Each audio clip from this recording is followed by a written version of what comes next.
I've had this journal for a long time, and at first, when my wife got it, it became more of a paperweight more than anything else, but I decided to bring it out now since there seems to be something going on.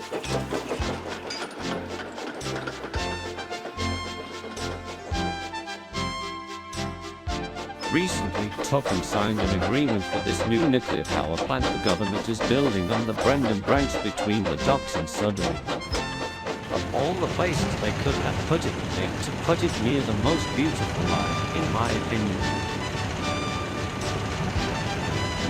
Diesel engines have been coming more and more often to pick us down, while steam engines rarely take the train. When they do take trains from the mainland, they're usually rusted and worn. It's a real shame those engines don't have a place like Sodor to stay.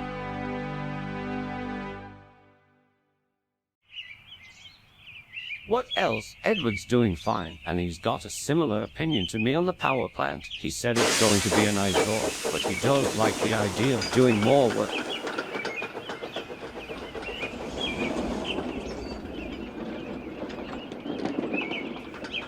I'm currently writing this while we wait for the all clear at the platform, so I'll keep this book in the cab if we spot anything else going on.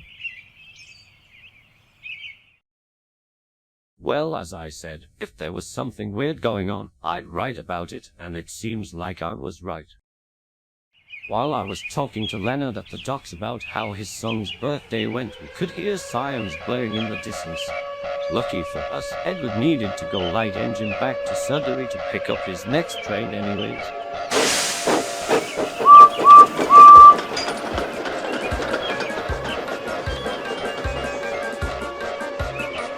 Found out the sounds of sirens we were hearing were coming from the power plant and saw firefighters speed past us when a line met the roadside house.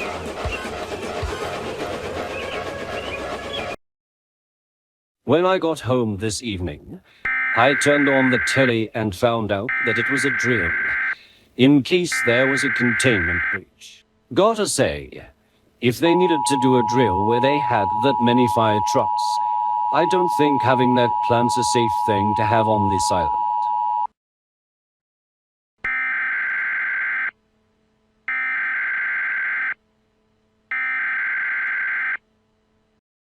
God damn it, I knew it would happen.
Wellsworth when it happened and heard a loud explosion. The sky went dark and this huge cloud was visible in the distance. Charlie and I knew exactly where that came from, and we knew that we had to go. People cleared the platform faster than I have ever seen before. We knew the shockwave would be coming fast, so we alerted the guard. Luckily, he had seen what we saw. He blew his whistle, and we released the brakes, hit the regulator, pulled on the whistle for dear life, hoping that Cedric was still in the signal box to set the pulse.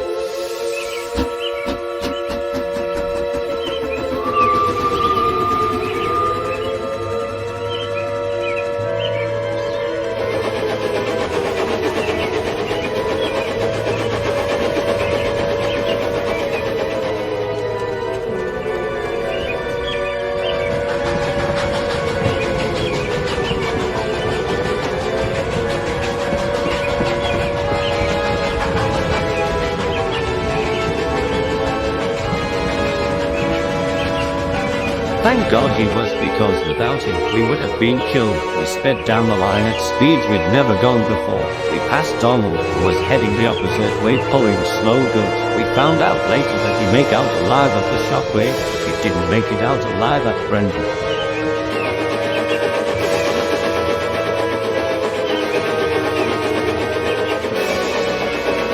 We shot past Frost, and that's when the shockwave hit us, and just as it was strong.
We heard on the radio that the entirety of Brendan was hit by the explosion and the death toll was unknown. I hope to God Leonard got out of there alive, but that is slim chance.